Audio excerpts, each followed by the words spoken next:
Karimnagar collector ఆడిటోరియంలో Telangana revenue ఉద్యోగుల సంక్షేమ సంఘం ఆధ్వర్యంలో నూతన రెవెన్యూ ముసాయిదా బిల్లుపై చర్చా వేదిక కార్యక్రమం నిర్వహించారు.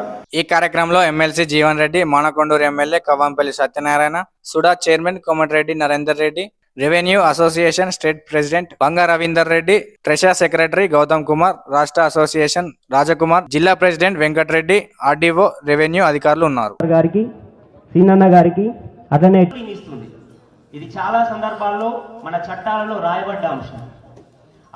అంత సెన్సిటివ్ అంశం కాబట్టి భూమి విషయంలో ఏమాత్రం చట్టంలో ల్యాండ్ హక్కుదారులు కావచ్చు, పేద రైతులు కావచ్చు, ఎవరైనా కానీ వాడుకున్న 1971లో వచ్చిన రికార్డ్ పట్టాదారు రైట్స్ టైటిల్ లేని 50% రైతులకు హక్కులు కల్పించింది ఆ చట్టం. నిజంగా ఆ చట్టానికి జరిగింది. కానీ చాలా రకాలైన సమస్యలు రెవెన్యూలో ఉన్న వాళ్ళకు ఏ రకమైన ఇప్పుడు జరగలేదు.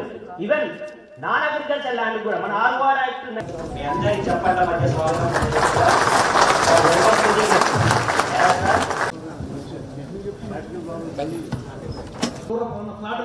నా పిల్లలకు నేను ధైర్యం ఇవ్వగలను. సో అలా కాకుండా అది ఎవరి మీద మనం పెట్టకుండా దయచేసి ఇప్పుడు క్షేత్రస్థాయిలో దాన్ని ఒక పాయింట్ అవుట్ రిజిస్ట్రేషన్ ఖర్చులు భరించుకోలేక ఆయనకి ఏదో 100 రూపాయల పేపర్ ప్లేస్ లో 1 రూపాయతో రాసుకున్న కాగితం 80% యాక్సెప్ట్ చేయకుండా సార్ అంటే అందరూ అయిపోయినారు. 99.9 మంది క్లియర్ అయిపోయినారు.